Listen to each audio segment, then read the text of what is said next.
안녕하세요.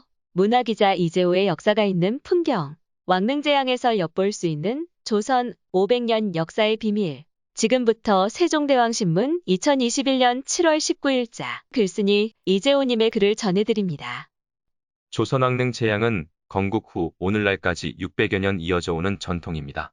왕릉에서 모셔지는 제양은 조선을 대표할 만한 사상, 미학, 건축 등이 총체적으로 담긴 문화입니다. 특히 효를 강조하는 유교적 전통예법은 왕실문화의 정수입니다.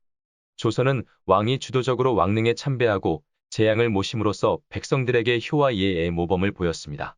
이를 통해 왕조의 기반을 굳건히 다질 수 있었습니다. 왕릉 제양은 시대마다 조금씩 변화됐습니다. 건국 초기의 예법은 국조 오래에, 조선 후기의 예법은 충관통고, 황제국을 선포한 대한제국 시절의 예법은 대한예전 등에 소개되어 있습니다. 왕이 직접 산릉에 나아가 제사를 지내는 게 친양례이고 신하를 보내 모시는 게 서평례입니다. 시대마다 조금씩 다르지만 제양의 핵심은 정성이 담긴 술과 제수입니다. 신이 된 조상이 음미할 제주와 제수를 예법에 맞게 상차림하는 게 제수진설입니다. 왕의 제양의 진설은 정자각, 황제는 침전에 진설하고 헌작할 제주는 정자각과 침전의 동문 박준소상에 진설합니다. 친양례나 서평례의 진설 제수는 같습니다. 앞줄의 중밖에, 두 번째 줄은 백산자와 홍산자, 세 번째 줄은 전다식과 백다식이 배치됩니다. 네 번째 줄은 실과, 다섯 번째 줄이 떡, 그리고 면과 탕이 진설됩니다. 구체적으로 약과 사기, 산자오기, 다식오기, 과실육기, 9가지 떡, 면 1기, 탕 2기입니다. 제주는 초원, 아헌, 종원의 3원례 모두 청주를 올립니다. 청주는 살례에 담습니다. 살례 역시 초원, 아헌, 종원, 3원례 모두 각각 사용합니다. 제주를 뜰 때 사용하는 제기는 용머리가 달린 국자처럼 생겨서 용작으로 부릅니다. 왕릉의 진설도는 국조 오래에 등에 기록되어 있습니다. 그런데 다른 제사와 달리 왕릉 제양에는 희생이 없고 육류가 진설되지 않습니다. 태조 고황제의 건월릉은 고려 공민왕릉을 표본으로 조형하였습니다. 능 제양의 진설도 불교 국가였던 고려의 영향을 받았을 수 있습니다. 또 태조 고황제가 말년에 태상왕이 되어서 불교에 정진하다 승하하였습니다.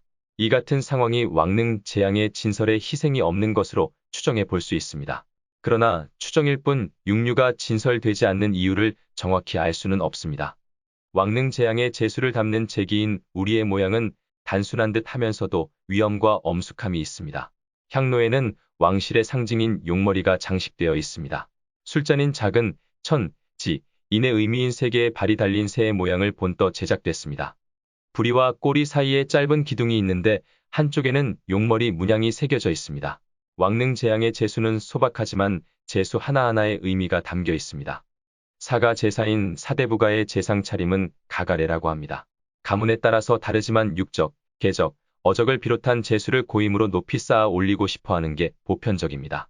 이것이 조상에게 정성을 다하고 가문의 긍지로서 위세를 드높인다고 생각했습니다. 왕릉 제양의 진설은 이 같은 일부 세력 있는 사대부가와 대비됩니다. 조선 왕실의 정신은 소박함이었습니다. 검소함은 백성을 생각하는 민본 정책과 연결됩니다. 조선이 519년의 긴 세월 동안 이어져 온 바탕을 왕릉 제양 진설상에서도 엿볼 수 있습니다. 지금까지 문화기자 이재호의 역사가 있는 풍경. 왕릉제양에서 엿볼 수 있는 조선 500년 역사의 비밀의 2021년 7월 19일자 이재호님의 글이었습니다. 감사합니다.